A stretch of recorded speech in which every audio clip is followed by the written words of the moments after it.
O Supremo Tribunal Federal retomou a discussão sobre a descriminalização do porte de maconha para uso pessoal, com o voto do ministro Dias Toffoli. Em sua análise, o ministro votou para manter a lei que estabelece o porte de drogas para consumo próprio como crime, mas abriu uma nova interpretação. De acordo com Toffoli, a punição deve deixar de ser penal e passar a ter natureza administrativa, com a prestação de serviços comunitários. Hoje, o tráfico de drogas representa a maior incidência de presos no Brasil. Desses condenados, 27% foram enquadrados por porte de maconha. Isso sem contar que quase 40% de todos os encarcerados são presos provisórios, ou seja, ainda aguardam julgamento. Novamente prorrogada com o voto do ministro, a decisão sobre o porte de drogas está em pauta no STF desde 2015. O placar agora continua com apenas 5 votos favoráveis à descriminalização do porte de maconha. E a Corte ainda deve definir a quantidade de maconha que caracteriza o uso pessoal, que deve ficar entre 25 e 60 gramas. Terça-feira, 25 de junho de 2024.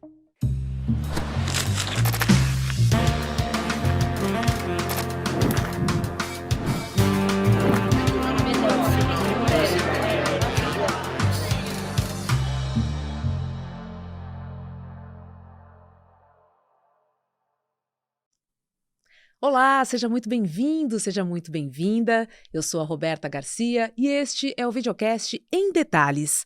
Aqui, sempre com um convidado especial, nós vamos analisar um tema do nosso dia a dia. Hoje eu converso com o advogado Eric Torquato sobre o julgamento que pode descriminalizar o porte de maconha para uso pessoal.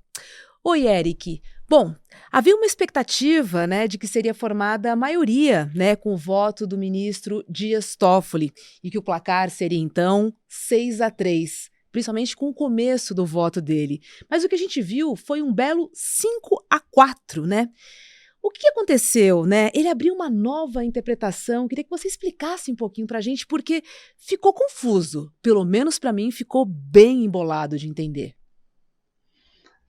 Boa tarde, bom dia, para quem está nos assistindo, para vocês do estúdio, muito obrigado pelo convite, Roberto.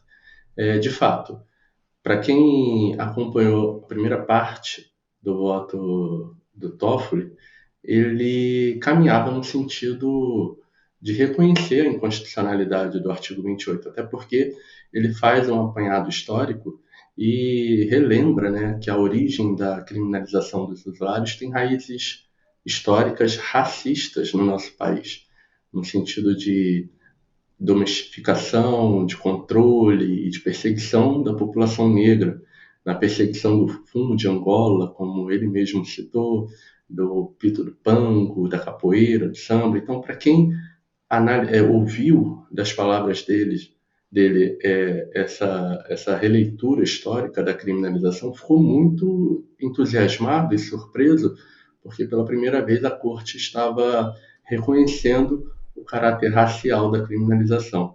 Isso deixou muita gente com muita esperança. Entretanto, após a retomada, depois do intervalo, ele seguiu numa linha de reconhecer a constitucionalidade da punição aos usuários, reconhecer a manutenção do tratamento através do sistema penal à questão dos usuários. Isso gerou muita confusão, até mesmo entre os profissionais do direito. Alguns sites até deram uma notícia de que o Toffoli teria votado pela descriminalização. Ficou muito confuso. Mas, na verdade, o que foi feito? Ele optou por uma tese já há muito tempo superada no próprio STF, que é a tese da descriminalização oriunda da própria Lei 11.343 de 2006. Por quê? Porque a lei tirou a sanção penal de prisão para as condutas previstas no artigo 28. Não há uma sanção de prisão nem cadeia. Então, por esse aspecto, havia uma corrente doutrinária que dizia que não era mais crime, que haveria uma descriminalização. Entretanto, a Suprema Corte já pacificou o entendimento de que, na verdade, há uma despenalização. A lei atual de drogas, ela despenalizou o usuário, porém, os efeitos criminais permanecem. O sujeito ele fica ali com uma ficha criminal ali, quando é surpreendido e autuado. Se você vai numa entrevista de emprego e pede uma certidão negativa, sai positiva para fins penais. Portanto, tem efeitos criminais, até mesmo para fins de reincidência. Então, é uma tese superada, não é a mais correta. Há, sim, uma forte incidência do sistema penal sobre os usuários hoje. Não há nenhuma descriminalização através da Lei 11.343, mas essa foi a tese adotada, e eu diria que o placar agora está 5-3-1, porque ele abriu essa divergência inovadora, considerando que há uma descriminalização originária na própria lei, e, portanto, considerou constitucional a lei, mas declarando que há uma descriminalização, ou um abolício criminis, na própria lei. Então ficou confuso, porque por um lado ele alega que não é crime, mas por outro ele mantém o sistema penal como um instrumento jurídico adequado para lidar com a situação. Isso é, por óbvio, uma via inadequada à luz da realidade que nós vivemos. Ainda fica confuso, Eric. Eu vou te fazer outra pergunta nesse mesmo sentido. Qual é a diferença do que defendeu Toffoli para a Lei Antidrogas de 2006? Porque na Lei de 2006, quando você é classificado como usuário, também já existiam penas alternativas, que é também o que ele defende, não é? Sim, é que ele considera que essas penas alternativas não seriam penas, e ele chamou por um sinônimo de sanção, e seriam sanções administrativas. Então, ele considera que pena é só a pena de prisão, a restritiva de liberdade. Na medida que a Lei 11.343, no artigo 28, retira a pena de prisão, de cadeia, e no lugar apresenta medidas administrativas de sanção ao usuário, e visando uma pseudo-proteção da saúde do usuário, ele diz que, por esse aspecto, desnaturalizou a condição de crime da conduta do usuário, porque não há mais o requisito da punição como um requisito integrante do conceito de crime. Então, é, na verdade, uma forma de interpretar a lei. Na medida que a lei não pune com pena de cadeia, com pena de prisão, teria se deixado de caracterizar crime, o que não é verdade, porque, como eu disse, existem outros efeitos que decorrem da conduta do usuário que têm reflexo e relação direta com a natureza criminal, do aspecto criminal previsto no artigo 28. Então, ele fez uma interpretação para dizer que o artigo 28 descriminalizou os usuários, mas, na verdade, o que houve foi uma despenalização sem tirar os outros aspectos que envolvem o aspecto criminal, que é ser levado para a delegacia, ficar sujeito à atuação de um Ministério Público, de um juiz criminal, enfim, em muitos casos ser considerado até, ou uma interpretação pior, como traficante. Isso fica dentro do sistema penal. Não existe uma sanção administrativa,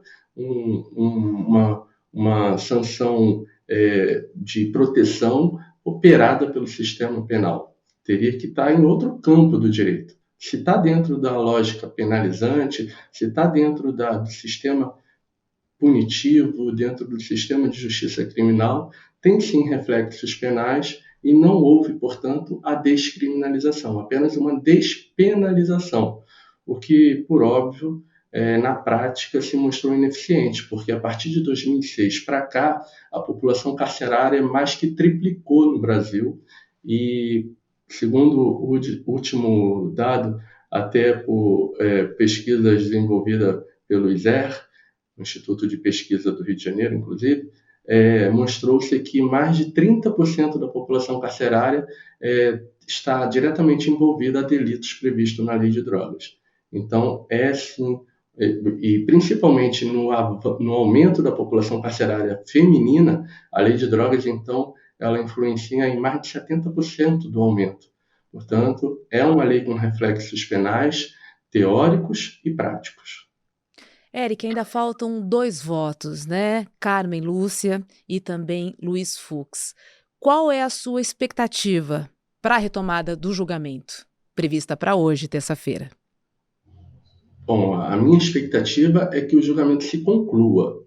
Eu acho que todo e qualquer cidadão que acompanha essa pauta lá desde 2015, quando o julgamento foi iniciado, espera ansioso por uma conclusão da Suprema Corte, seja ela qual for. Acredito que os meios jurídicos, caso não seja a solução mais adequada, serão buscados, mas é justo que o brasileiro espere uma resposta. Então, a minha expectativa é que haja, de fato, essa resposta. Eu tenho uma expectativa que aí é puro achismo, não tem nada que indique que esse será o rumo adotado, mas eu espero que o Fux vá numa linha mais, eu diria, com a divergência, talvez no meio termo entre o voto divergente do André Mendonça e do próprio Toffoli, mas uma linha mais conservadora, e que a Carmen Lúcia venha com um voto decisivo pelo reconhecimento da descriminalização, adotando talvez uma postura apaziguadora da corte, porque é sabido que há uma grande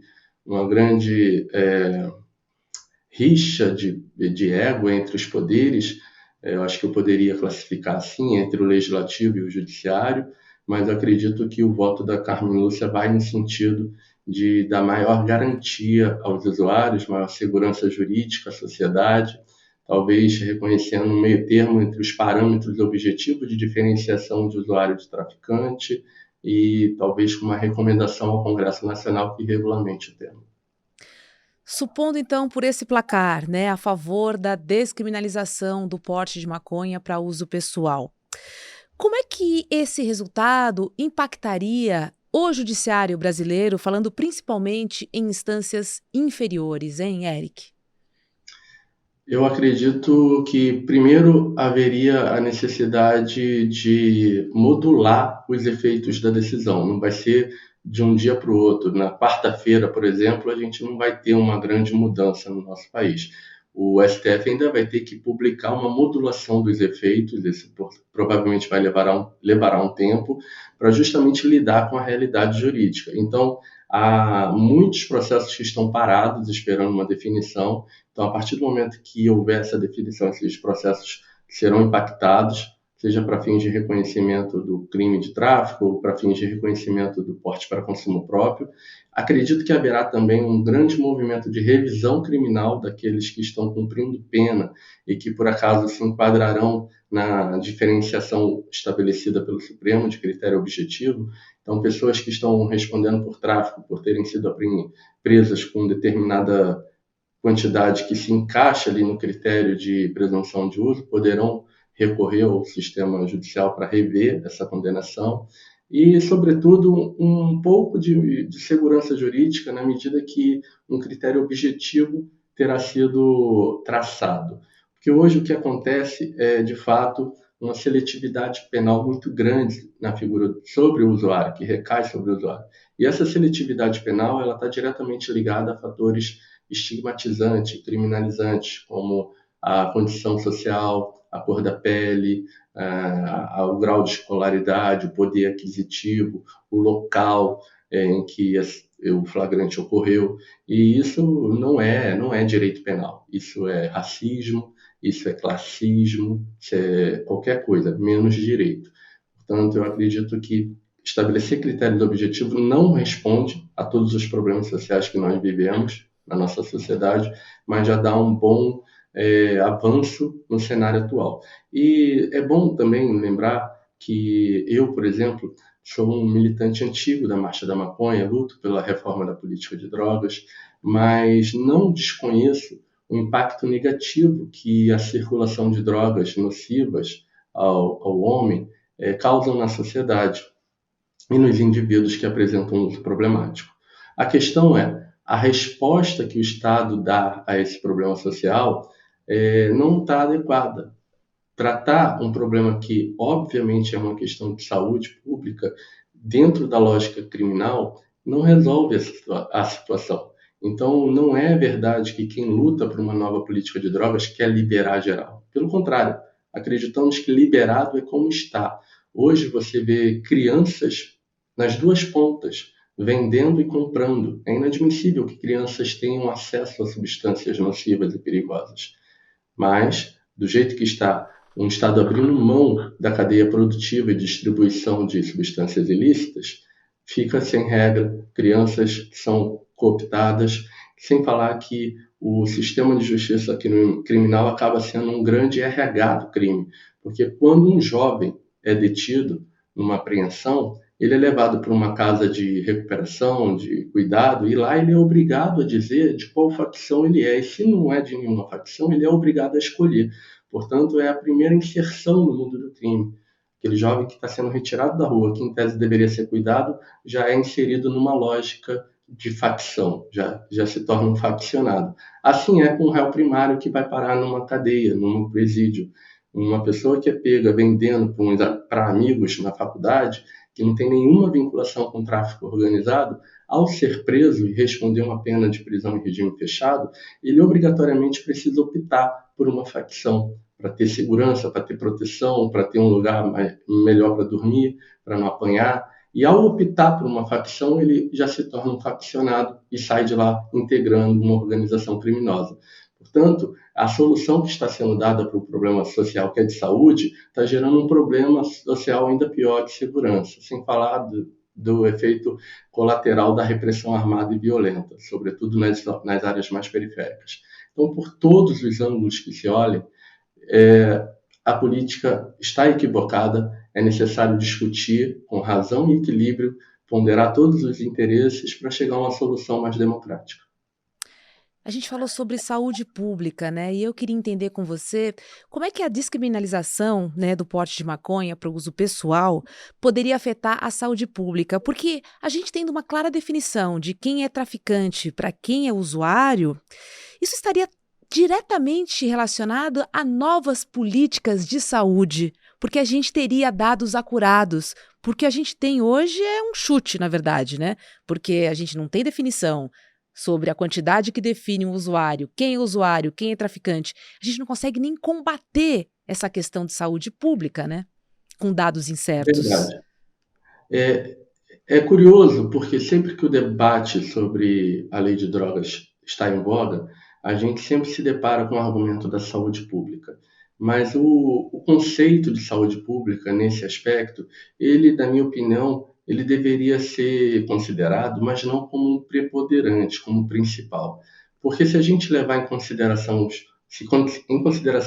os números da saúde pública no país, a gente vai ver que não é a droga ilícita que está sobrecarregando o sistema público de saúde. Muito pelo contrário.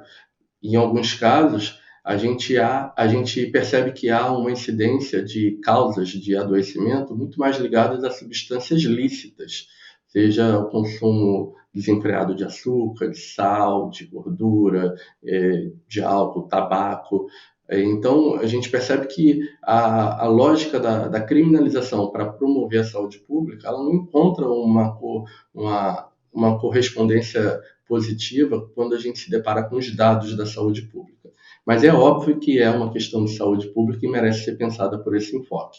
Mas eu acredito que, na medida que há uma política de controle e regulamentação da oferta, demanda e acesso a substâncias perigosas, a gente consegue se aproximar daquele usuário que apresenta um uso problemático. É bom lembrar também que o estigma sobre o usuário ele é muito injusto, porque você tolera o teu filho adolescente chegar em casa bêbado, de uma noitada com os amigos, mesmo que ele seja adolescente, e aí em muitos casos é visto, isso é coisa de adolescente. Porém, ele está ali extremamente alcoolizado, se colocando em risco. Mas se você vê um adolescente, e é preocupante também, não estou querendo dizer que não seja, e você acha nas coisas dele uma trouxinha de maconha, muitas das vezes essa família entra em pânico e desespero. Mas veja, eventualmente, aquele adolescente que foi surpreendido com a trouxinha de maconha não apresenta nenhum uso problemático com aquela substância. Não está descumprindo com as suas obrigações, com seus deveres, é uma pessoa que respeita a família, respeita os colegas, está se mostrando um adulto promissor para a sociedade. Já aquele adolescente que está entrando no mundo do alcoolismo de uma maneira muito nociva, muitas das vezes eu diria, é subestimado o perigo que aquilo pode trazer para a sua vida, né? Uma espécie de negligência. Então, a gente precisa realmente lidar com a noção de drogas de um ponto de vista racional e entender que há o uso problemático, há o uso precoce, que por si só já é um problema. Então, pensar políticas públicas que de fato protejam os usuários e sem moralismo, sem falsos estigmas, pautado na ciência. Se a gente pega, por exemplo, o pesquisador David Nutt, que é um britânico, produziu uma pesquisa há pelo menos uma década atrás, que foi publicada nas maiores revistas científicas do mundo, e ele elencou o grau de nocividade das drogas, tanto para fins de consumo no indivíduo, como o efeito social da droga. E ele elencou um grau de risco das 11 substâncias ranqueadas, 7 eram lícitas, e as 7 primeiras eram lícitas. Então, veja, como critério de... E temos uma pesquisa que ratifica esse dado na própria Fiocruz, publicado no governo do ex-presidente, e que durante algum tempo foi censurada e teve uma grande dificuldade de ser divulgada na própria Fiocruz. Então, mostra que a política de drogas precisa ser repensada, o critério de diferenciação de drogas lícitas e ilícitas não é racional, como disse o próprio ministro Dias Toffoli, é muito mais moral, é muito mais xenofóbico, é muito mais racial do que propriamente científico. Então, precisamos repensar a política nacional de drogas sob o ponto de vista da razão. Pois é, Eric, você falou, na verdade, você trouxe alguns dados importantes e eu queria corroborar o que você está dizendo, porque saiu uma pesquisa do Núcleo de Estudos Raciais, do INSPER, que diz o seguinte, gente: 31 mil pessoas pretas e pardas foram enquadradas como traficantes em situações similares àquelas em que brancos foram tratados como usuários. E aí, o que a gente vê aqui, né? Claramente, uma política antidrogas que é injusta, ela é irracional e extremamente racista. Sem dizer, né, o tamanho da nossa população carcerária, Eric, exatamente por a gente não entender, né, essa diferença perante a lei de quem é traficante e de quem é usuário. Sem dúvida. A política de drogas, ela reflete, na verdade, o sistema de justiça criminal do Brasil. Não é um privilégio da política de drogas ser racista. É o sistema penal que é racista. Os juízes, independente da tipificação da conduta do sujeito, os juízes operam o sistema penal de forma seletiva. E isso fica muito nítido. Aliás, a seletividade penal, ela não começa no judiciário. Ela começa na própria eleição das condutas que serão classificadas como ilícitas. Na medida que você tipifica uma conduta humana, você já consegue antever qual a população será mais afetada com aquela criminalização. E é por óbvio que, na medida que você criminaliza o tráfico de drogas, sendo o tráfico de drogas uma atividade que se desdobra desde do mega empreendedor do mercado até aquele jovem periférico lá da ponta do varejo, da cadeia de distribuição capilarizada nas comunidades. Por óbvio, a gente sabe que ao aplicar a política de repressão, ela se dará com muito mais truculência na parte mais vulnerável dessa cadeia produtiva, enquanto aqueles poucos indivíduos que operam grandes quantidades de transporte e lavagem de dinheiro ficarão protegidos. Então, é por si só uma criminalização estigmatizante, racista e seletiva. Isso é nítido quando a gente pega os dados, como, por exemplo, esse dado levantado que é alarmante. 31 mil pessoas criminalizadas por serem negras.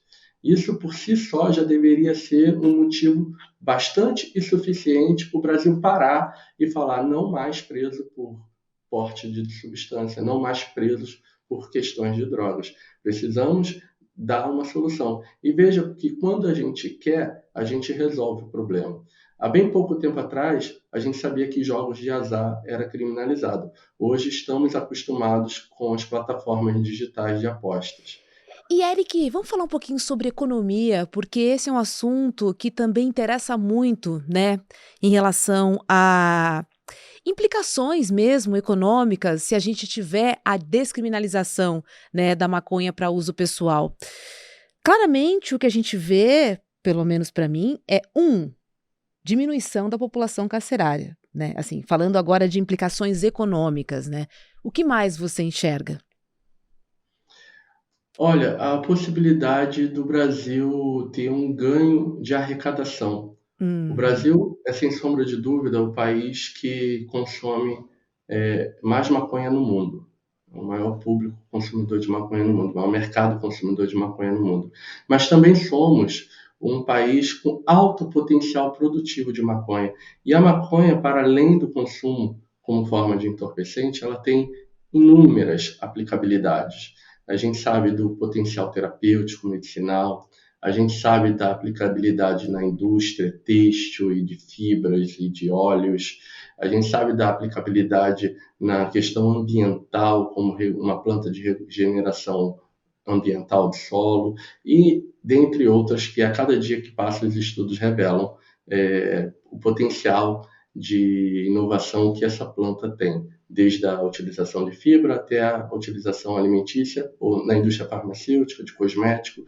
E sem contar que hoje, por exemplo, no Brasil, estou aqui do lado com o boné da Divina Flor, uma associação de cannabis medicinal, mas existem outras, a APEP no Rio de Janeiro, Maria Flor, entre outras, Abraça Esperança, e cada associação dessa, para atender 1.000 pacientes, 1.000 associados, emprega pelo menos 50 pessoas. Então já temos uma economia da cannabis legal no Brasil. E eu tenho certeza que o Brasil pode ser uma potência no mundo como exportador, desenvolvedor de tecnologia e, sobretudo, num ambiente em que o meio ambiente reclama por soluções sustentáveis. Por exemplo, a produção de celulose no Brasil é muito nociva com o cultivo do eucalipto. Todo mundo sabe que o eucalipto é um vegetal que acaba gerando um impacto ambiental muito significativo. E a cannabis, ela pode facilmente substituir o eucalipto com um gasto muito menor de recurso hídrico e com produção de fibras e celulose para a produção de papel, substituindo de maneira efetiva até mesmo derivados de petróleo. Então, é sim, sob o ponto de vista econômico, uma ótima solução, uma oportunidade. Eu diria que o Brasil pode se tornar um grande investidor nessa nova commodity e a gente está perdendo tempo, porque enquanto a gente tem solo, clima e condições favoráveis e mão de obra qualificada para isso, outros países estão largando na frente com condições totalmente adversas e já despontando como grandes players do mercado. Tá certo, Eric Torquato, muito obrigada por sua participação aqui no Em Detalhes. Estamos aí ansiosos, né, para o final do julgamento, que começou em 2015. E tomara, né, que encerre aí o mais breve possível, que termine, se possível, ainda nesta terça-feira, no dia de hoje. Eu agradeço a oportunidade, conto com essa previsão de que haja esse encerramento e estou na torcida para que o Brasil supere pelo menos essa fase dessa nossa história tão amarga que é a política nacional de drogas. É isso. E vamos deixar muito claro, né? Ainda não estamos falando sobre a legalização. Obrigada. Bom dia a você. Obrigado. Olha, vem mais um webinário do ICL e esse tá imperdível. O título é Apocalipse Tecnológico, as estratégias de manipulação que viciaram o mundo e enriqueceram empresas de tecnologia. Aula gratuita vai ser com Adam Alter, o maior especialista do mundo na relação humana e tecnologia. E terá moderação de Eduardo Moreira e vai trazer fatos científicos que escancaram as raízes da dependência tecnológica. Você vai entender como a tecnologia influencia e controla muito os nossos comportamentos e também as nossas emoções. Vai descobrir também como usar a tecnologia para criar laços mais profundos com as pessoas. O evento é online, gratuito e acontece no dia 7 de julho, que é um domingão, às 8 horas da noite. O endereço para garantir a sua vaga é emdetalhesicl.com.br. Vai lá, corre! O videocast Em Detalhes fica por aqui. Para você que nos acompanha pelo YouTube, agora é hora de ICL Mercado e Investimentos com Débora Maganha e André Campedelli. A gente se vê aqui no Em Detalhes ou então no ICL Notícias, primeira e segunda edição. Até lá! Imagina se você pudesse viver 25 anos a mais. Pois é, a nova geração, hoje em dia, vai ter gasto isso quando tiver ficado mais velha na frente de uma tela, de celular ou de computador. Existe uma pandemia tecnológica. Eu chamo isso de apocalipse tecnológico, porque está destruindo vidas, desequilibrando psicologicamente as pessoas e trazendo muito mais perigo do que qualquer um pode imaginar. O maior especialista sobre o tema, eleito o melhor professor da New York University e um dos 40 melhores professores de negócios do mundo, Adam Alter, vai nos dar uma aula sobre esse tema, inédita e exclusiva, no dia 7 de julho, um domingo, às 8 horas da noite. Uma aula que você não pode perder, seus filhos não podem perder, as pessoas de quem você gosta não podem perder.